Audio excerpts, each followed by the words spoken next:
Merry Rams playoff football eve, Rams fans. We have finally friggin' made it, man. We are here. This is what we are going for since September. We've been waiting for playoff action, and we're here to talk about it, of course. Tomorrow, this game happens. First playoff game of the weekend. I know some people are thrilled about that. Some people are so angry about it, but I'm somewhere in the middle, I think. I think I'm okay with it. I've accepted our fate that we just play first and potentially in the weather. I am Sheriff Joe Bags. This is Tuna and the Sheriff, which means that this is also Tuna. What's up, dude? What's up, dude? It's playoff football. I'm ready. I need to get through today because in 24 hours I'm waking up. I'm putting on my finest Puka Nacua jersey or Matthew Stafford. I guess it depends on what the vibe is for the momentum. You'll know. I'm heading over to the watch party with the World Tour Rams, getting there early so I can get a damn table. And I'm gonna watch football with my boys. I'm excited. It's the American dream. It's what I've waited all season for, is playoff football. I cannot wait. Finally made it, man. We're finally here. Rams are a damn good football team. We feel good about at least their chances entering second season, which is good. Moody, by the way, he says he's repping the conductor for this one. I don't typically, that's a solid one. I don't typically jersey a lot. I did do jersey 3 times this year. We did win all those games, but I've got other good luck stuff that I wear that is more better records than just 3-0. So I will be appropriately garbed tomorrow for this action. So yeah, man. So obviously this game, like, I don't know, it feels like of all of the playoff games this weekend, there's a bunch of games that are very, very, very hard to pick and a bunch of games that can go either direction. And then there's the Rams and Panthers. I don't want to sound too overconfident or anything like that, but I'm just saying, man, that if we take a look at the entire bracket here, a lot of really close matchups, a lot of good football to be had. But that's game down here in the corner. It just feels like it's going to be good for us. I'll just say that. I'm gonna pet the kitty. It's funny. I was talking to my buddy last night about some of the games. Carl will be in a Rams jersey. I am taking over. The cat aspect of Carl's personality will be not on display for tomorrow. You've heard of cult of personality. It is the cat of personality. Yeah. Cat of personality, baby. That's where we're at. I was talking to a buddy last night about some of these matchups. We had a disagreement about like 2 or 3 of them. I know that we discussed it on here already, so I don't want to dive all the way in, but that Patriots Chargers and then the Jaguars game, like, I didn't realize mine were hot takes. Like, me riding with the Jaguars was such a hot take. I didn't realize it. I don't know, man. I don't think it is. Jags are one of the hottest teams in the league right now anyway. Dude, so I don't know. Yeah, that guy is leading one of the best teams in the league right now. That's crazy. Awesome. And then Chargers too, man. They're just one of those teams. Their defense can do some damage. So yeah, that's certainly a game that can go either direction. Although it just feels like such a Chargers thing to just lose to New England, right? I mean, in the first round, that just feels like it's a tale all this time. Yeah, that's just pinnacle Chargers. They'll probably be up by 21 at halftime and still lose. I don't know, man. That's just what they do. It's tough. Brutal. But there's only one game that matters. And we will be hate watching, also discussing, brainstorming, going through scenarios, because fans are hitting me up asking about, will there be a game at SoFi? How does that happen? You're rooting for upsets. You're rooting for Packers. I don't want to say you're rooting for the Niners, but you're rooting for the Eagles. Against the Eagles, that's how I always treat it. But you're rooting for road teams. Yeah, you're rooting for road teams because you look at the seedings. After a wild card, the divisional round gets reseeded. Highest, the number 1 seed, the Seahawks are going to play the lowest seed. So Rams just need to be, second highest seed for the second round to host? So, yeah, you want anybody above you to lose this week. That's, pretty simple. Simply put, if the Niners and Packers and Rams all win, the Rams host a playoff game next week. And then if the Seahawks lose that game, the road to the Super Bowl goes through SoFi. So it's the longest shot. I think CBS said it was like 7% or 8% chance. Yeah. But you're saying there's a chance. And I've seen weirder shit happen in football. But it's certainly possible. I'm not banking on the Rams getting a home game in the playoffs. If it happens, though, hell yeah. That's kind of where I'm at. Yeah, no, my bags are packed. We're on the road. If we happen to come home early for a pit stop, hey, that's cool. But my bags are packed. I'm expecting not to be back in California until February for Santa Clara. But we don't do that. We focus 1 week at a time. We got to worry about these guys first. Holler at me about these folks. What do you see happening to these guys? Is it a problem? Is the defense going to be better? How do the Rams win this, man?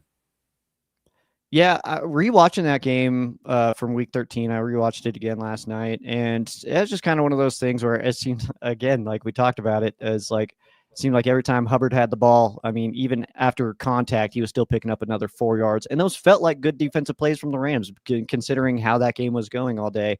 Dowdle, the Rams did do a good job against him last time, but he did break off a couple of solid runs there. But ultimately, the key here for this duo specifically is first and second down success. I mean, if they're getting to 3rd and 2, we know that they're willing to go for it on 4th down. They did it a bunch to us the last time. So we got to just make sure that those 3rd and 4th down opportunities are not quick and easy short yardage conversions. And that's how you're going to get off the field. But this duo here, I mean, as long as you stop these guys on 1st and 2nd down, I feel like we'll be okay. But Hubbard had that receiving touchdown where the second he caught the ball, man, the way he turned it up and rocketed after that was like, damn, dude. So it's like just watching stuff like that, not letting these guys be dynamic on you on the outside, because especially those receptions in the flat that these guys take, it seems like they're able to make one guy miss every time and then turn it upfield. So tackling is going to be critical. And then just, again, I'll hammer that as much as I can. 1st down success rate on these guys is going to need to be big, man. If we can get them 2nd and 10 or worse, then that's going to be good news. You actually hit it right on the head. Let's see. I think it's this one. Ha! Hey, look at that, dude. We have one brain. We are simpatico. Yeah, defense travels. It's a tale as old as time. That's why everyone emphasizes defense wins championships. It's because if you got to go on the road, defense is the one thing that rain, sleet, or snow, if you're buried under 18.5 inches like Joe Baggs is right now in Denver, because all of Colorado is Denver. Colorado Springs. Shout out to Colorado State.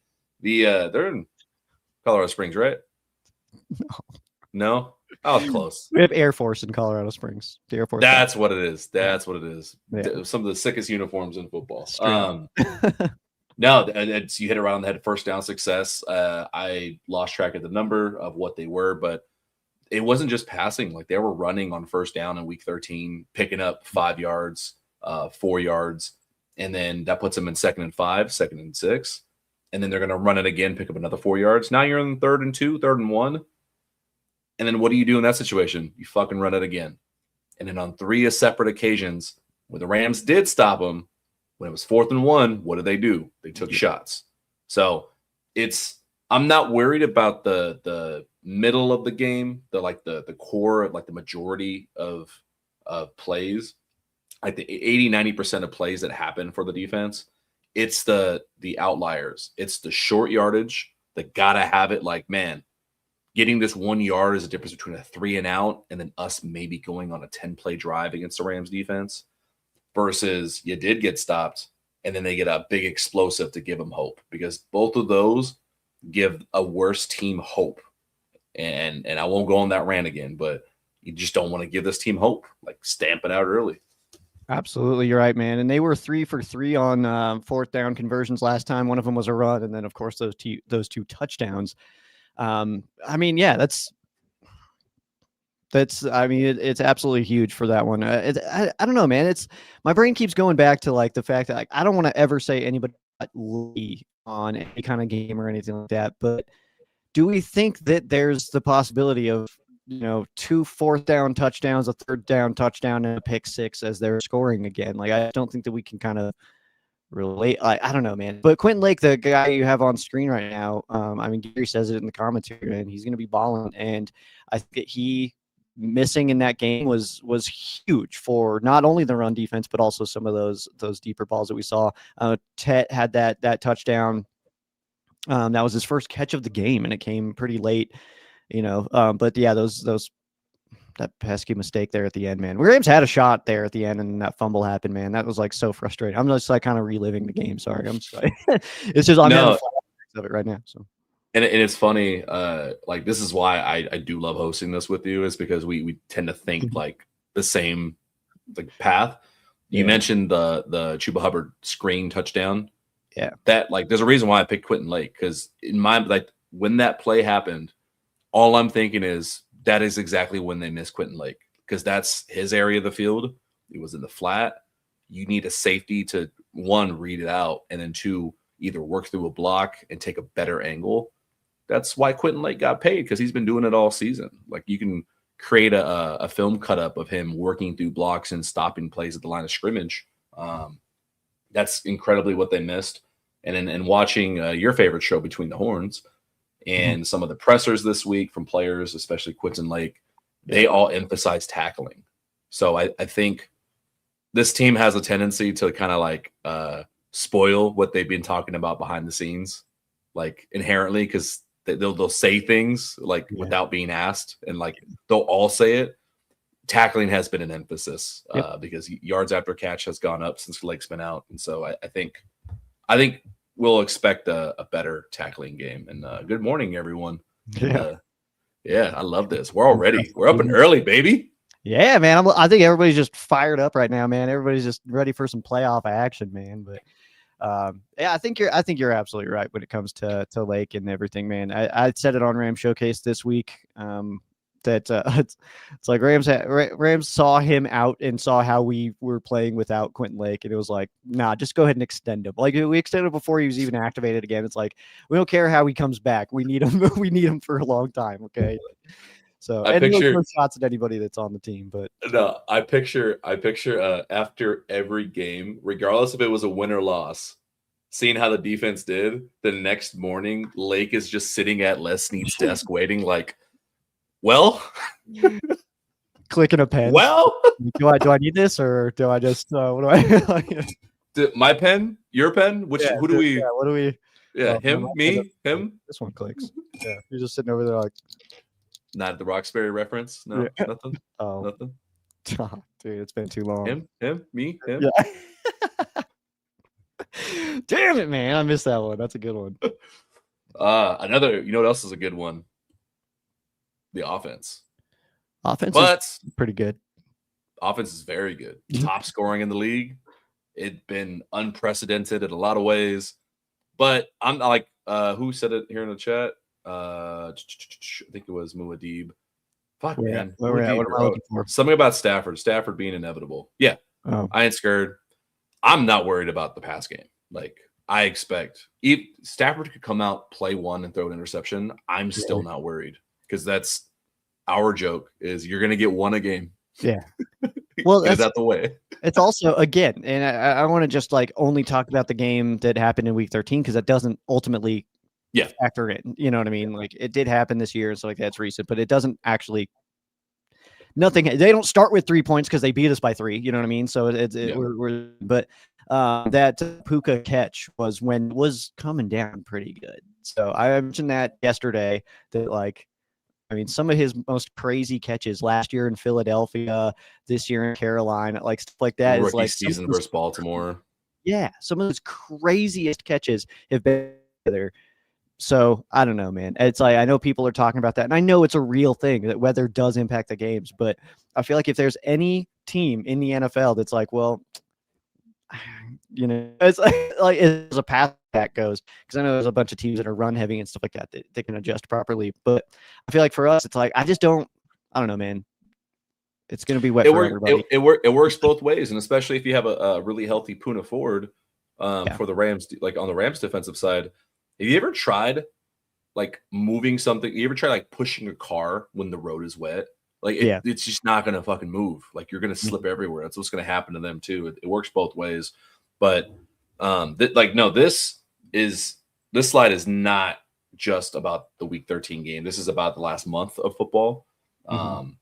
Especially since missing Dotson. I know we talked about it last game, but to win this game, not the rest of I think the rest of the offense is going to perform, but I think the most crucial one is between the tackles.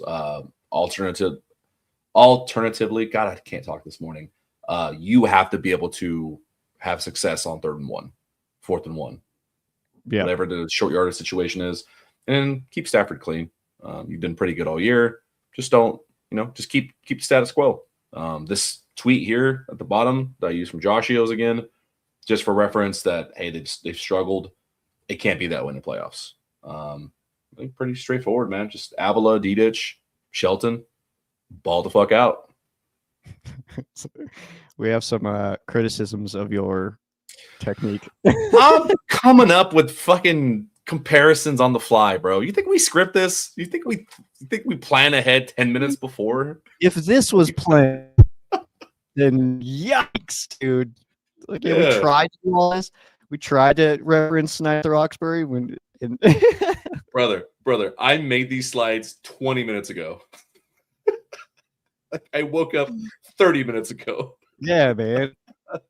Brains are still, they're not there. I didn't even have a metaphor. All I know is Rams. I can just kind of go in autopilot when I'm talking about Rams ball. You try to ask me something like work related right now, I don't know. I can talk about this offense.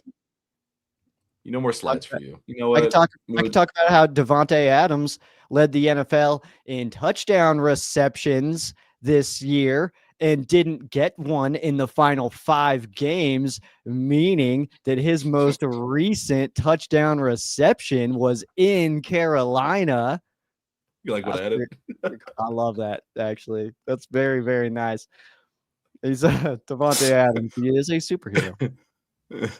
He is very much a superhero. I made that just for you. Just for you. Oof. Brett, I don't know if we're allowed to talk about that. We'll talk about it. Okay. We'll talk about it. No, you mentioned off stream your biggest thing that you're watching that you were surprised at the Carolina game was Davante Adams' last touchdown. He hadn't had a touchdown since week 13, and he led the league touchdowns. Like, he had a touchdown the final 6 weeks of the season, 5 weeks of the season. Arizona and Detroit after that he didn't score in, and then that Detroit game was the one he went out in. Obviously, he missed the last 3. So if he could do another 2 like he did last time, that'd be pretty sweet. But, we got as long as they're wearing horns, I'm cool with whoever's scoring. You know what I mean? This is not fantasy's over. All that stuff is done now. As long as you're wearing horns, I do not care who scores. Stetson Bennett can score all 8 of our touchdowns. I'm fine with it. I don't care. So anybody wearing horns. It's just him being back though it does make your team feel a lot better. Yeah, I know. I think who said that? I think it was JB or DeMarco. One of them said it's not that the team got like so much worse or they're no longer good without Quentin Lake and Davante Adams, but you just feel better.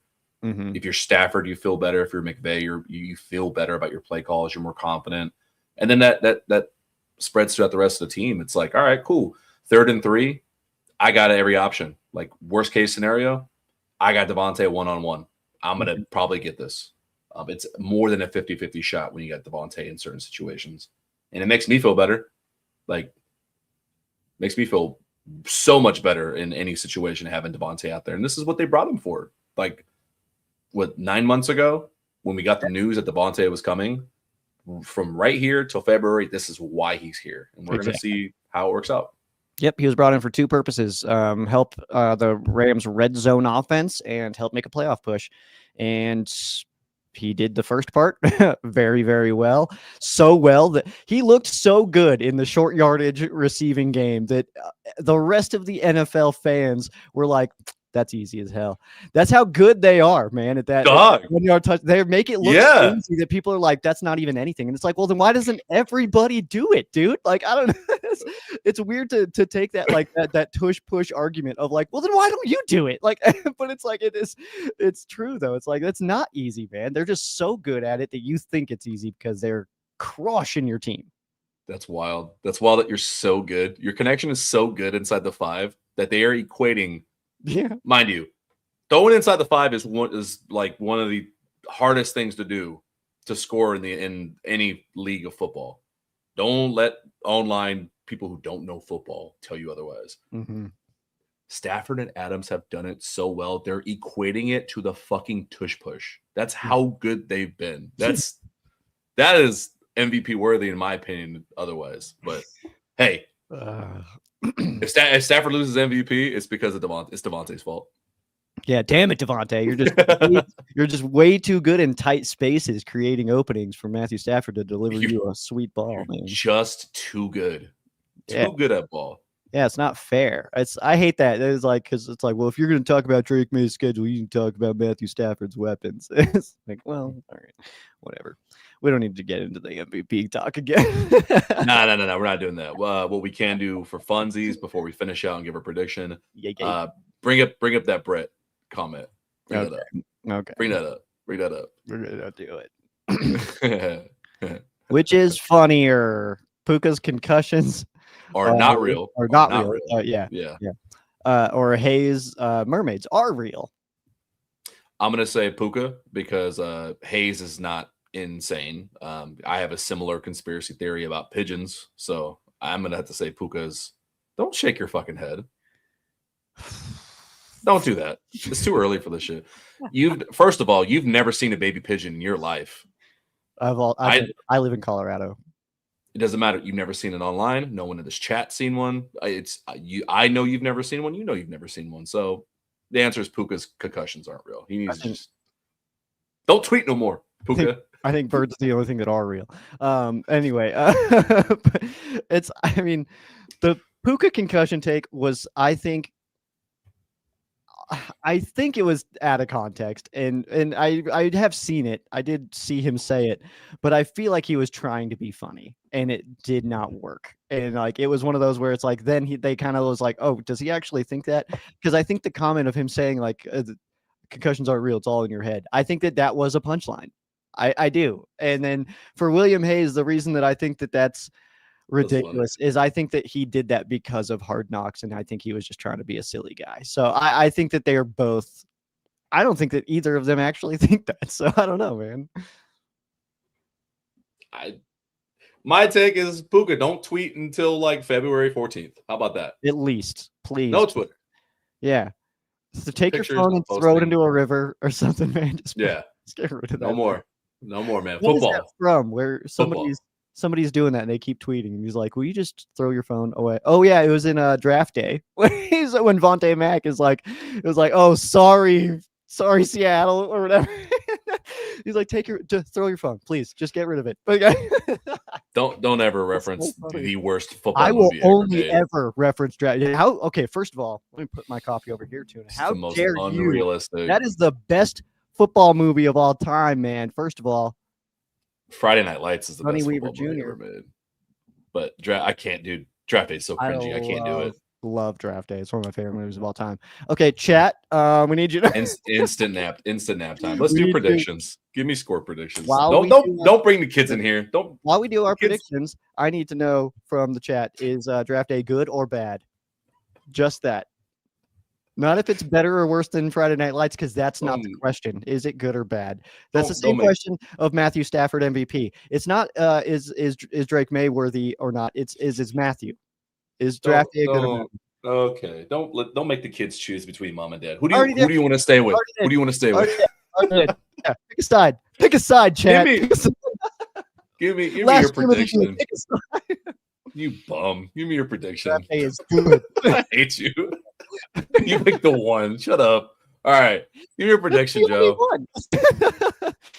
Oh my God. I'm surrounded by I hate all of you right now. All right, my score prediction. I hate to predict blowouts. I truly do. I don't feel comfortable about it. It I feels don't have like one. it Yeah. goes poorly every single time. So I'm going to give you two. The one that's in my heart is 45-10. I really just think the Rams just go. I really do believe that. All right, but just for the other one, just for humor's sake, I'll give you 28-17. 11-point win. That's kind of where I was going. I know the rain. Shout out to Isaac. He was trying to convince me about the rain. Like, yeah, it's a high percentage, but through the day, it's supposed to be less and less. I think the football gods are going to say, fuck you. Rain is happening all day. Just imagine the rain. So because of that, I got like 27-14. No, 27-16. Give me 27-16. That's what I got. Gotcha. I've heard so many different things for the weather.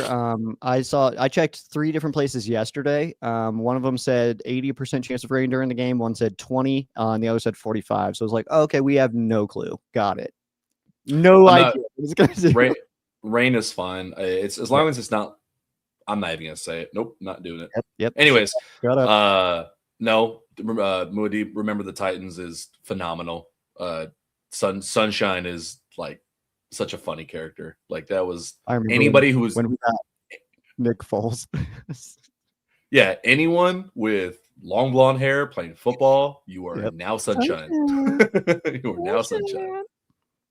Yeah. So right. Yeah, man. Yeah. What are we listening to? I got to scrape my car off because I'm under 3 feet of snow out here. So favorite snow day movies.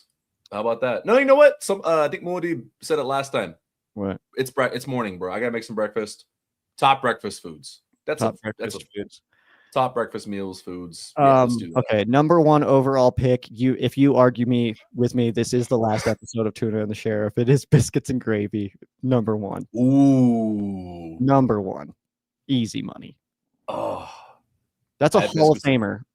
I'll say this: I had biscuits and gravy in Alaska one morning, and it sounds magical. It was great. Give me French toast. Ooh. Nice. I'm gonna follow up on Ray's here, and I'm just gonna steal his bacon and eggs, man. Classic, legendary. I'm a sausage over bacon guy. I need sausage in my mouth, man. Yeah, figured.